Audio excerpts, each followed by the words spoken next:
வணக்கம். ஒரு 5 நிமிஷத்துக்கு முன்னாடி ஆண்ட்ரியா மேம் கேட்டாங்க, நீங்கள் எவ்வளோ நேரம் பேசுவீங்க அப்படின்னு.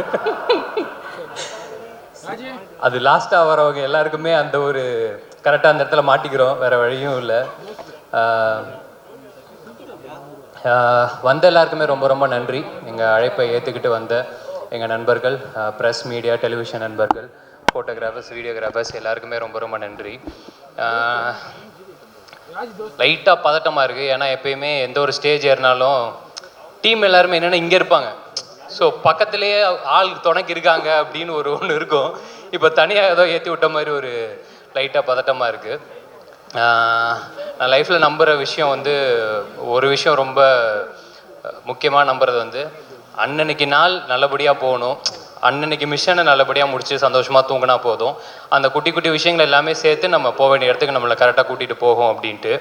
அந்த மாதிரி இந்த நாளுக்கு நான் ரொம்ப ரொம்ப நன்றியோடு இருப்பேன்னு நினைக்கிறேன். ஏன்னா ஃபர்ஸ்ட் ஆஃப் ஆல் நான் சரி இப்போ எப்படி எல்லோரும் என்ன பேசுவாங்கன்னு தெரியலையே அப்படின்னு மாதிரி இருந்தபோது இன்றைக்கி பேசி எங்கள் எல்லாரையும் ஃபர்ஸ்ட் ஆஃப் ஆல் சந்தோஷப்படுத்தின எல்லாருக்குமே ரொம்ப ரொம்ப நன்றி.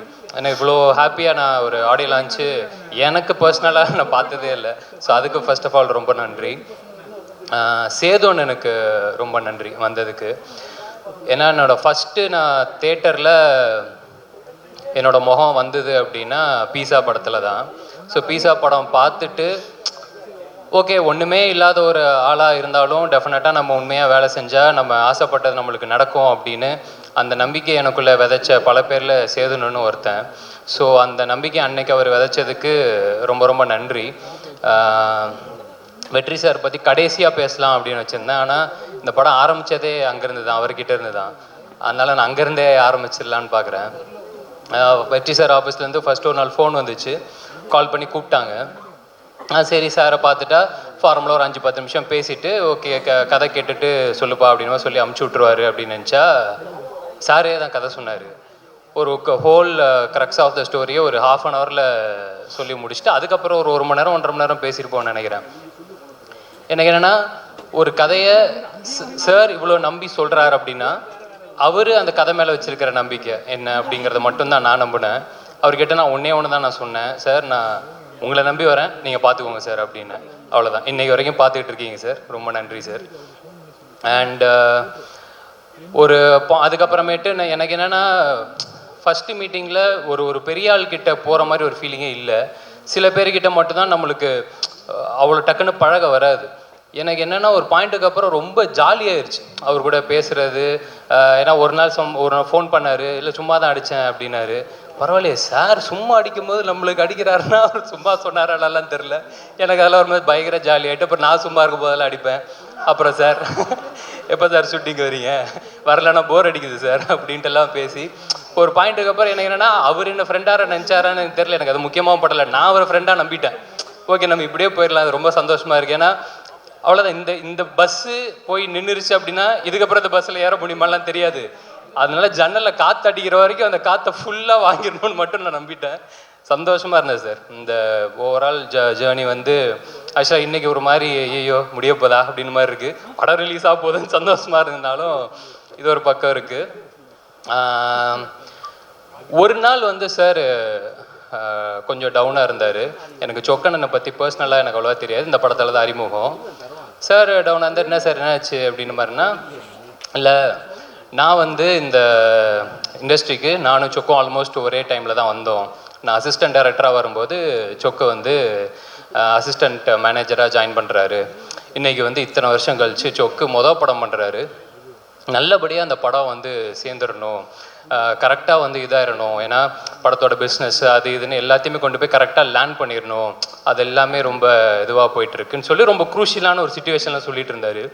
சொல்லி முடிச்சதுக்கப்புறம் என்ன சார் சுச்சுவேஷனை பார்த்தா ஆடுகளத்தோட இன்டர்வல் பிளாக் மாதிரி இருக்குது அப்படின்னு சிரிச்சிட்டு ஆமாம் கொஞ்சம் அந்த மாதிரி தான் இருக்குல்ல அப்படின்னாரு. அப்போ நீங்கள் தனுஷ் சார், நான் உங்கள் கையில் இருக்கிற சேவலா சார் கண்டிப்பாக பார்த்தே அடிச்சிருவோன்னு நம்புகிறேன் சார். அந்த நம்பிக்கையில் இருக்கிறேன், பார்ப்போம். ஆண்ட்ரியா மேம் சேம் அதே தான். ஏன்னா ஃபஸ்ட்டு ஆண்ட்ரியா மேம் கதை கேட்டு தான் அனுப்பியிருக்காங்க சார்கிட்ட.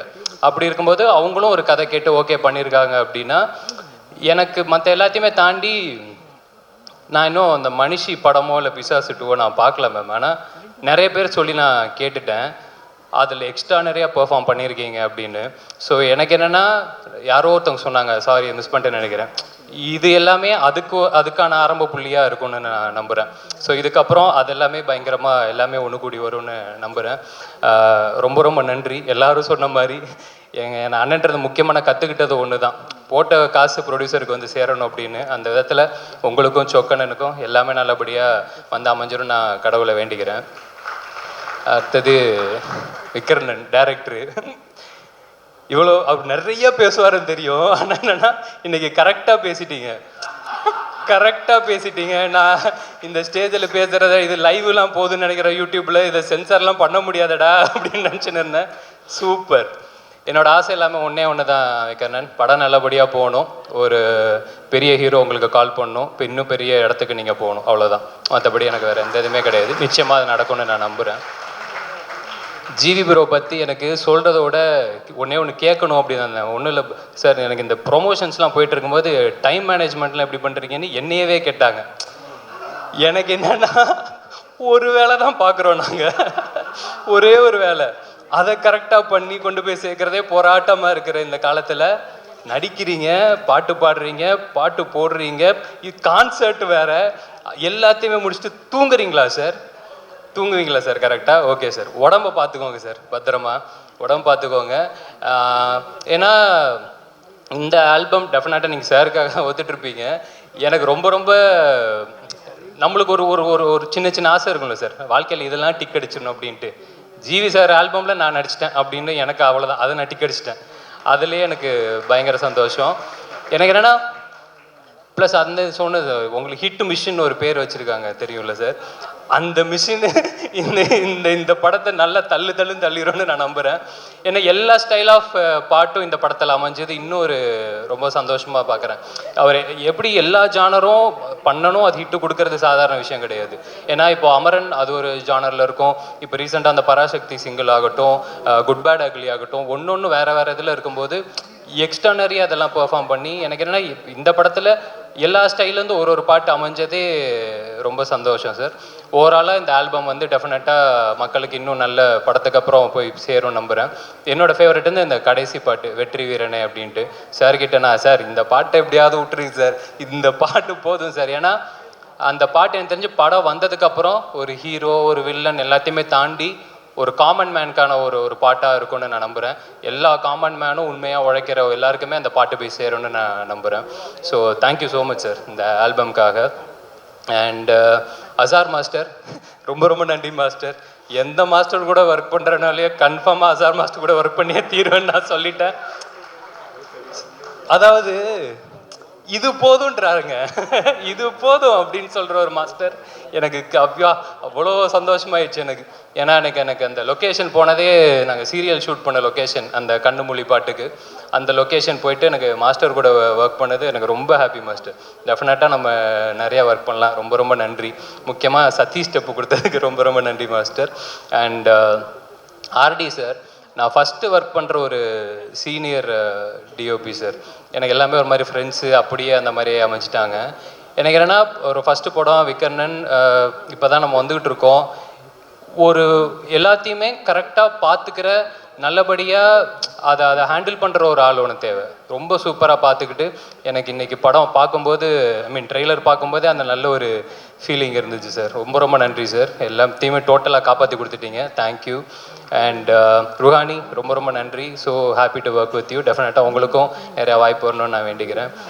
தானு சார், கதிரேசன் சார், ரொம்ப நன்றி சார், வந்ததுக்கு ரொம்ப நன்றி. பவன் சாரோட பர்ஃபார்மன்ஸ் வந்து அதுவும் நிறைய பேர் சொல்லிட்டாங்க. டெஃபினட்டாக படம் முடித்து எல்லோரும் வரும்போது பவன் சார் பர்ஃபார்மன்ஸும் சரி, தலைவர் ரெட்டின பர்ஃபார்மன்ஸும் சரி கண்ணுக்குள்ளேயே நிற்கும்னு நான் நம்புகிறேன். அதனால் இது இப்போதைக்கு ஒரு இன்சைட் ஜோக்காக இருந்து நாங்கள் மட்டும் சிரிச்சிக்கலாம், படத்துக்கு அப்புறம் நீங்களும் சந்தோஷமாக இருப்பீங்க அப்படின்னு நம்புகிறேன். மற்றபடி வேலை பார்த்த எல்லாருக்குமே ரொம்ப ரொம்ப நன்றி. யாரையாவது மிஸ் பண்ணிட்டா மட்டும் மன்னிச்சிக்கோங்க. வினோத் தலைவா, ரொம்ப நன்றி தலைவா. எனக்கு வினோத் கூட ரமேஷ் அண்ணன் கூட ஒர்க் பண்ணது ரொம்ப ரொம்ப நன்றி. குட் நைட்டு,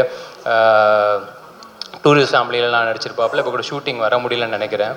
அண்டு கடைசியாக என் அண்ணன் நெல்சன் அண்ணன், அதாவது இப்போ ரீசெண்டாக அந்த கிஸ்ஸு படத்தோட ப்ரொமோஷனில் ஒரு டெம்ப்ளேட் ஒன்று பயங்கரமாக இதாச்சு. நம்ம சதீஷ் வந்து சொல்லியிருப்பாப்பில், அப்போ என்னை தடுத்து நிறுத்துங்க ஜி அப்படின்னு தப்பு பண்ணும்போது.